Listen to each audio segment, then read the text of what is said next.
Welcome to the Mind of Basketball Podcast, also known as M.O.B Podcast, episode 100. I'm Evan. And I'm Ja. It's our basketball podcast where we recap, break down, and analyze players and teams from the previous games from the previous day. That is right, episode 100 of the season of our podcast. What do you think, Ja? I think. Yeah? I don't know. Was still shocked? Yeah, it's crazy.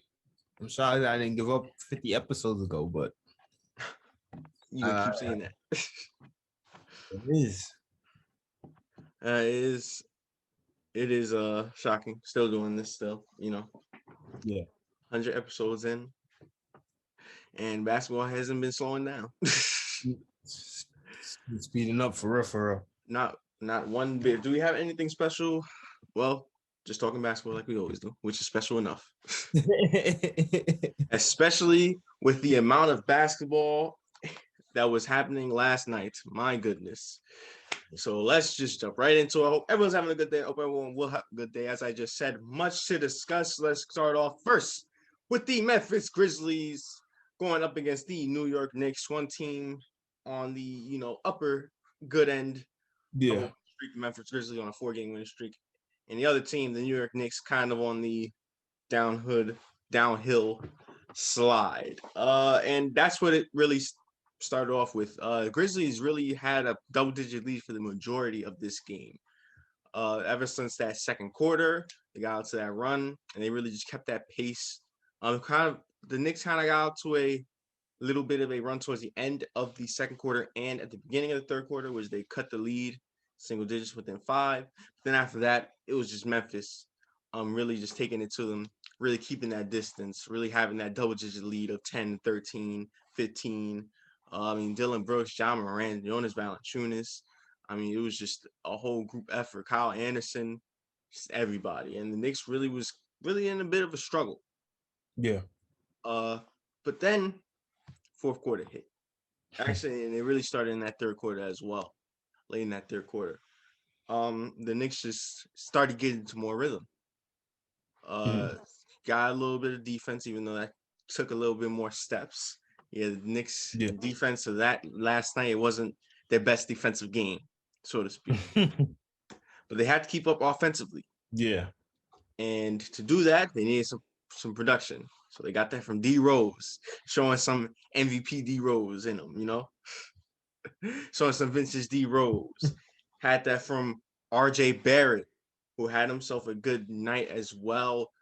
Came up big in that fourth quarter. Emmanuel quickly came up big too. In that fourth quarter, yeah, they was struggling, but they got within single digits.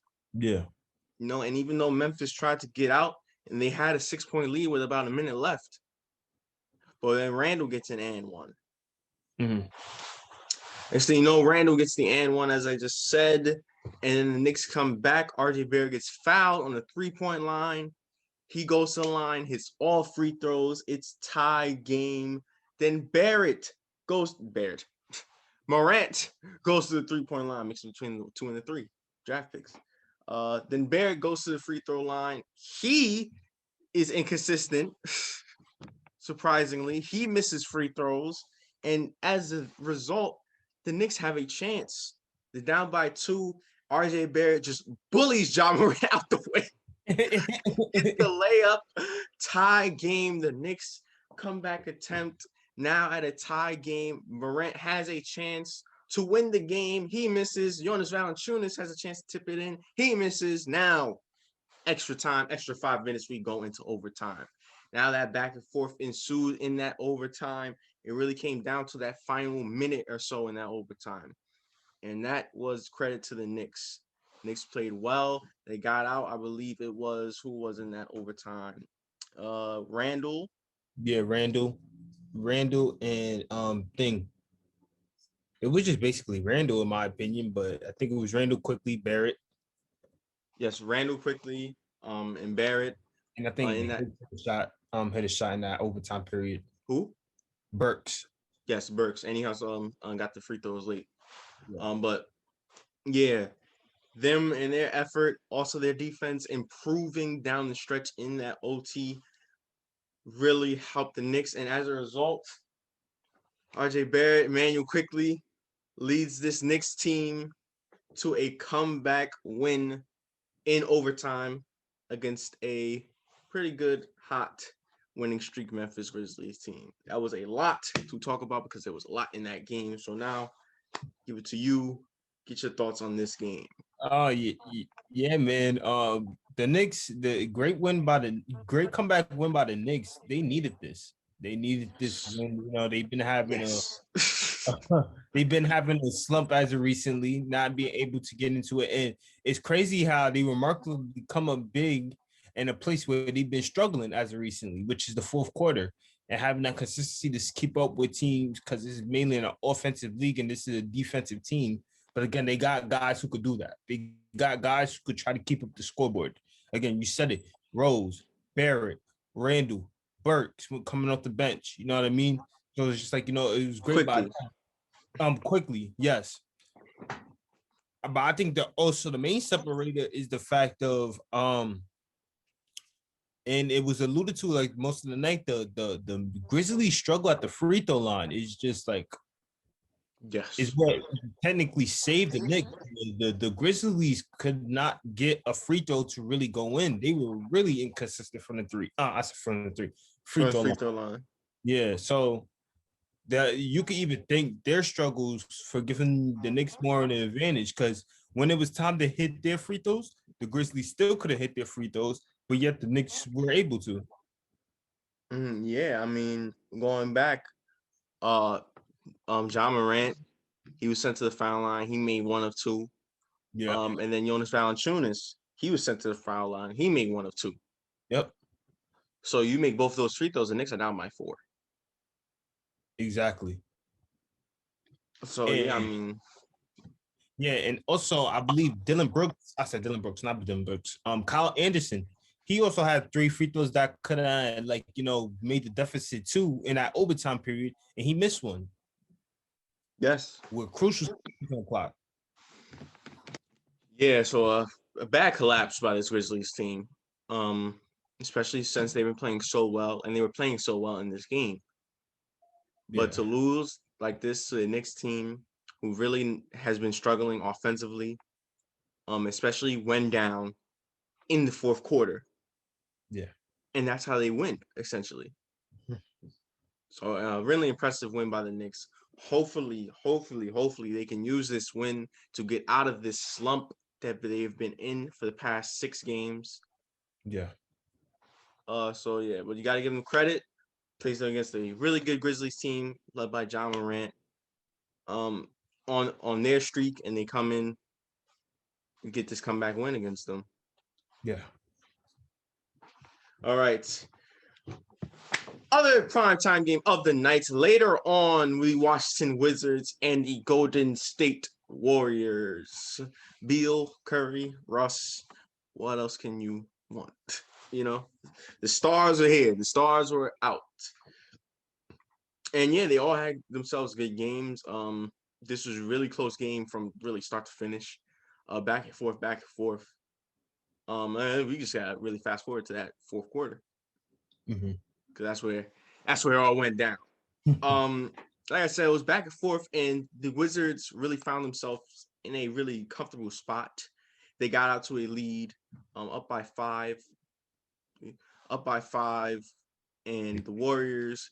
It was 2 minutes left, and time was ticking, so they had to kind of get it back into this game, and that's really what they did. Led by Curry, making plays. They also had him on decoys because all the attention's on Curry. So when all the attention's on Curry, that allows for backdoor cuts, easy baskets from for the rest of the team, and that's what they really utilized. And next thing you know, they were down by 1. Warriors are down by 1, and then Curry gets a beautiful reverse layup with about 30 seconds to go, and they take the lead. And next thing you know, I believe the Wizards miss on their end. Yes, the Wizards miss on their end. Curry gets fouled. He goes to the free throw line. He obviously makes both. And they're up by 3. with about 15 seconds left Yeah, or 20 seconds. Yeah, something like that. yeah, within that one period. Wizards have a chance. Bradley Beal passes to Russ. Russ has three. He's not really the best three-point shooter. He misses, but a long rebound. Bradley Beal gets it in the corner, gets the three, plus the foul. Andrew Wiggins hit him right on his head.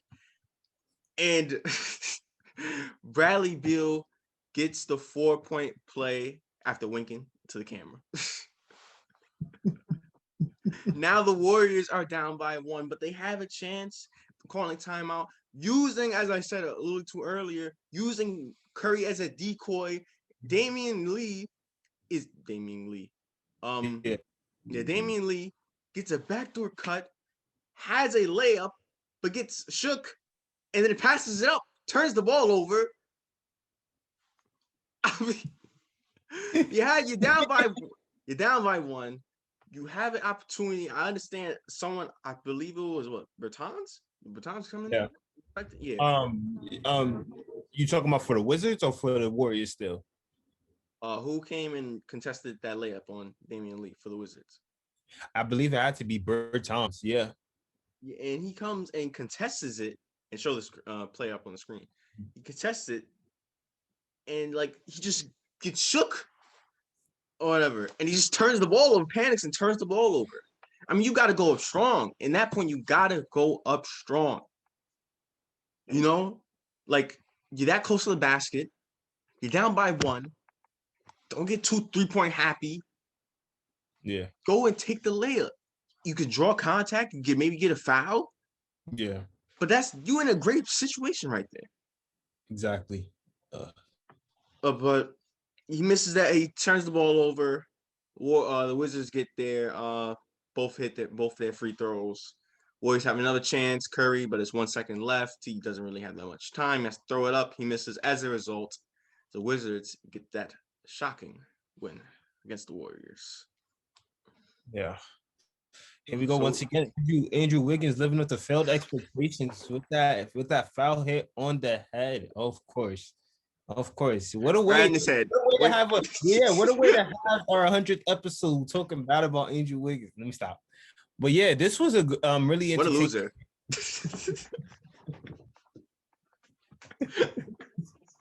But yeah, this was an entertaining game from start to finish, man. Just great to see the stars come out and just ball out. You know what I mean? Especially Curry again.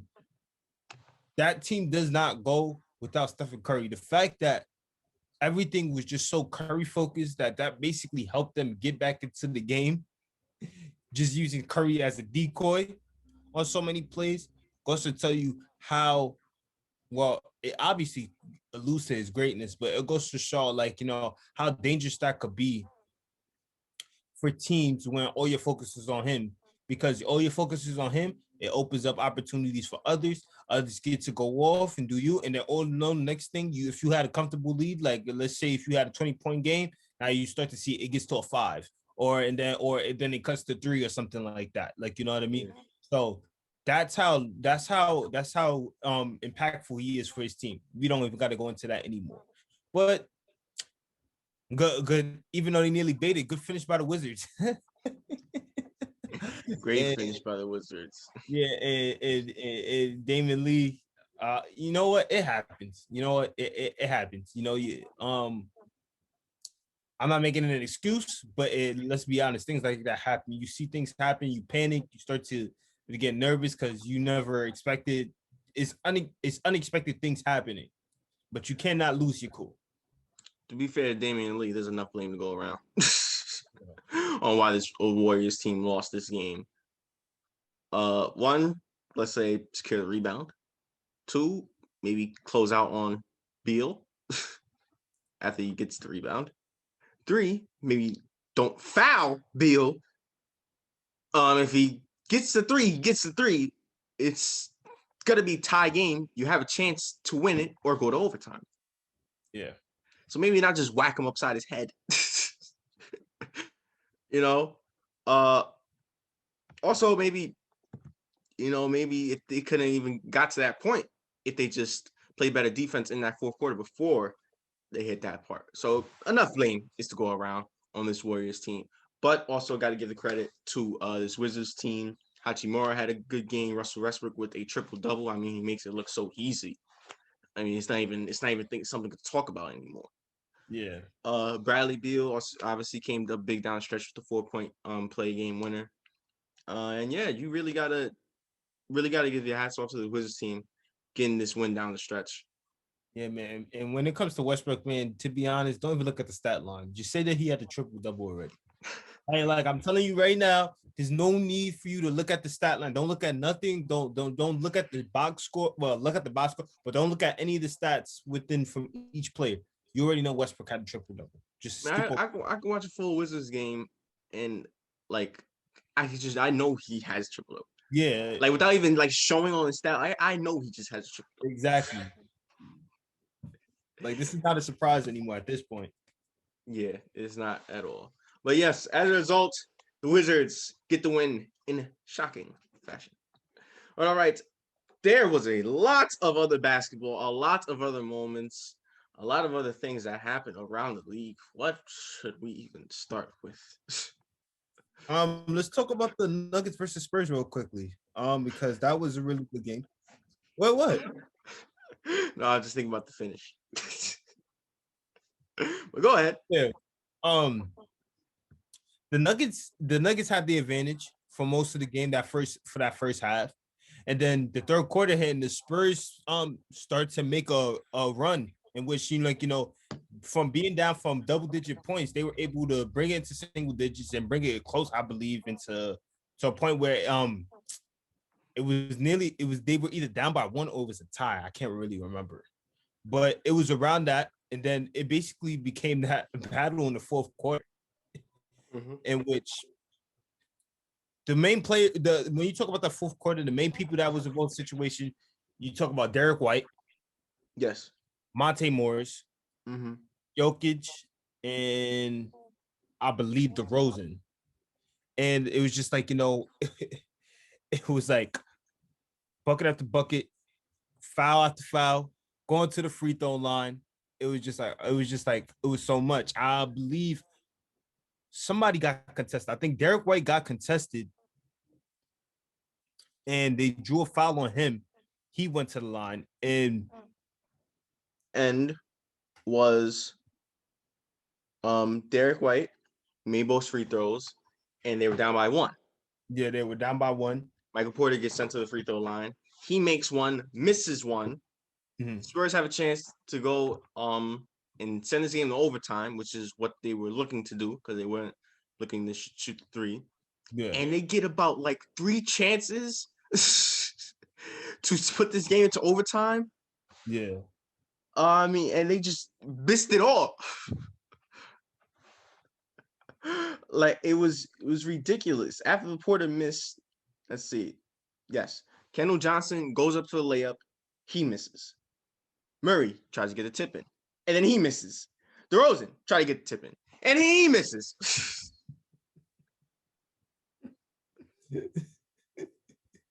So, yeah. Spurs had to come back attempt. Try to send this game to overtime. That many chances. I mean, what else can you do? Yeah. Pop has to be furious. I know that. I think he was upset about actually wanting the foul call at the end too. Yeah, but man, when it comes to Spurs, I don't know. They've been going on their little slump too. I realized they've been in a lot of close games in which they've either came close to winning or like they lost badly to. I don't know. Yeah, I mean the Spurs. Yeah, they really haven't been playing well down the stretch of games. They haven't really been playing well, period, in the past like month or so of basketball. I mean, the past few weeks of basketball. Yeah. They've been really dropping in the standings. As it stands right now, they're 9th. They're on a 5-game losing streak. This is not what you want to see Spurs basketball. Not one bit. But all right. All right, next game. Next thing I'd like to talk about is the Timberwolves versus the Celtics. And let's just say somebody really blowed out, even though they nearly baited too. But let's take it. Let's not go so far because it was a rocky start. Yes, it was a rocky start. That's the reason I said they nearly baited. But yeah, the Timberwolves came out with a lot of energy straight out the gate, just straight up balling offensively, in which they had a big comfortable lead against the Celtics team. And it was like that for basically all 3 quarters until that fourth quarter hit. And these two teams are kind of known for this as of recently, but it's just like whenever the fourth quarter hits, it could go either way. But somebody eventually starts turning the tide, right? And that's what the Celtics basically did on this Timberwolves team. They basically start to turn the tide. Everybody starts to get in the rhythm of flow, and one of those specific players on the C's that got into rhythm of flow is Jason Tatum. He had 53 points on the night, and he was just career high. Career high. He was just balling within that fourth quarter to help to make that run for the Celtics down the stretch. Mm-hmm. Again, both teams known for this situation as of recently. Even though the T-Wolves they had the comfortable lead for majority of the game and found themselves in a close situation, they were not out. They might have about to be down, but they were not out. And you could thank D'Angelo Russell for that. Clutch buckets down the stretch. 2 big threes. Because he has ice water in his veins. That's why. Ice water in his veins. And he was yep. And the Celtics had an opportunity to hit a game winner after the team was tied it up. Jason Tatum had a good shot, but then obviously he missed and it went into overtime and they took care of business from there. Yes, took care of business in that overtime. Yeah, Jason Tatum, and a lot of his points came in that second half towards the end of that third quarter and in that fourth quarter. Yeah. I mean, and he was just really aggressive, like always attacking the basket. Got a lot of foul calls, went to the line a lot. I mean, most of his points came on the free throw line. Yeah. I believe. I mean, he made 15? Yeah, 15 out of 16 free throws. So that's just him being aggressive, him attacking at will, him not settling. And yeah, that's why I love out of Tatum a lot of the times. Because yeah, he can do the step back and all that. He can shoot the three, he can cross you up and all that. But a lot of his best attributes is him going to that paint and attacking at the will. Exactly. Yeah, so 53 points on the night for Tatum. Timberwolves had no answer for him, but nonetheless, a still great game by the Timberwolves and still had a chance to win it. But yeah, Celtics took over in that OT. Next game. This next game, let's just say it was mainly on a specific player rather than because let's just go into it. The Bulls versus the Hawks, and let's just say Zach LaVine with a legendary historic night all throughout that first half. 39 points, a near 40-point first half, and he was just straight up balling. And it was because of him and Vucevic that the Bulls had the lead for most of that first half. But once again, for most of that first half. And then as the third quarter started to roll around, that lead started to dwindle. Thanks to the Hawks, they started to pick up their offense, and they started to, and even though they're not known for this much, but their defense started to clamp up a little bit. And as a result, not only did they find themselves taking the lead down that stretch in the third quarter as the end of the third quarter was coming up, but they was basically just taking over in the fourth, and they were able to close out this game. So as much as it was a historic night for Zach LaVine, what an unfortunate end, because there's no true happy ending for it. Yeah, unfortunate life for Zach LaVine. Great ending for Trae Young, because as that tide was turning from Zach LaVine, it kind of went to Trae Young, because he finished the night with 42, and he was dominating on that offensive side. Clint Capella also had a great game, and he's been having a great season for this Hawks team. He's so valuable for this team. I don't think it's talked about enough. I feel like Nate McMillan, once he got this head coaching job, even though Clint Capella has been great, was great with Lloyd Pierce, now he's utilizing him more. Now he's playing better with him, and that's as a whole, his Hawks team has just been playing better. Exactly. So yeah, you gotta give the credit to the Hawks team. And Zach LaVine finished with 50 on the night, 39 in the first half. Now do your math. That's 11 in the second half. Second half. What was weird? What was going on? What happened? I'm not gonna disrespect that he was a no-show, but like no. That's not his fault. That's credit to that Hawks defense. He got the ball out of his hands, limited his point production, limited his use. Yeah. As though he couldn't do what he did in that first half. Exactly. So yeah, gotta give credit to the Hawks team. Yeah. I guess that's all the games. Yeah, and I guess the disappointment for the Bulls big time. Yeah. I go on one game quickly. It was the Sixers and the Pelicans.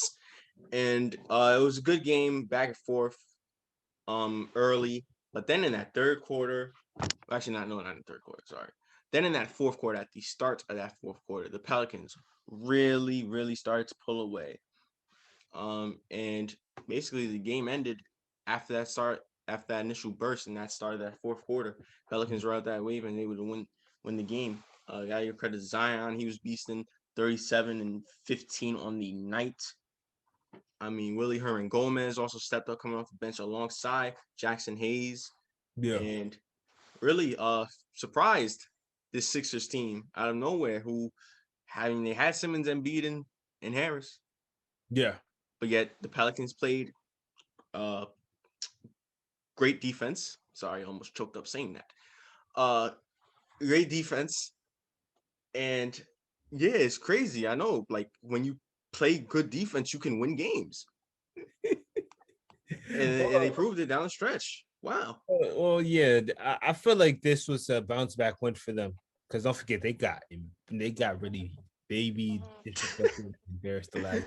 Well, to be fair, that was the Brooklyn Nets. Yeah, it was the Brooklyn Nets, yes, but still, like they needed some confidence. They lost some confidence a little bit down there in the Big Apple.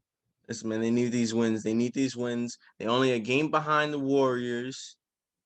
For that 10th seed, which is of course playing seeds.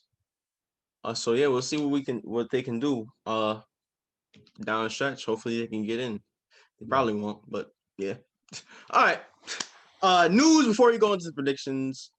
One news for the Heat: Oladipo will miss the next 4 games, which is bad news. But the good news is it's only 4 games and not extended amount of time.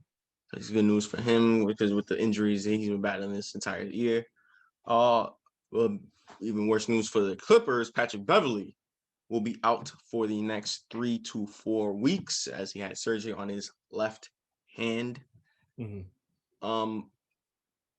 Bad news because he's one of their best defenders. Also brings that intensity on that court with him, that dog mentality. As you know, you grew up in the same house with him. But he loves to hurt people. Don't stop. Why? Why? Come on now. I'm not throwing anybody under the bus. I'm just being honest about the fact. You're being those people that say that he loves to hurt people. I'm not saying he did. Well, okay, look, even though I say he did it purposely, I say I don't think he's doing it intentionally, but he has ended up nearly hurting people. Man, come on now. He must have hit you when he was a kid. Yeah, he did. Now one more revenge. Jail time. Stop. I wonder if someone watches like, is he really Patrick Beverley's son? He looked like him. Yes. Answer the question. Yes. But yeah, Clippers will miss him, but I mean they do got Rondo, so it won't be that bad for the Clippers. I wish he was bad rather than Pat Bev. Anyway, it is predictions time for tonight's set of games. Not as much as last night. Hopefully just as interesting. So let's start off first with the Toronto Raptors going against the Cleveland Cavaliers. Luckily, the Cavs don't have LeBron. Who you got? I'll go pick the Raptors. the Raptors as well. The first primetime game of the night, ABC 8:30, makes me wish that everybody was healthy because it is the defending champions, Los Angeles Lakers, going up against the super team, the powerhouse of the league, Brooklyn Nets. I think you already know the answer on this one. Yeah, I do. The Nets. I answer for both of us. The Sixers going up against the Thunder. Sixers. The Kings going up against the Jazz. Jazz. The Jazz. I nearly got stuck. I was like, wait, what other team you just said? The Kings. Yeah, the Jazz. The Rockets going against the Warriors. Warriors.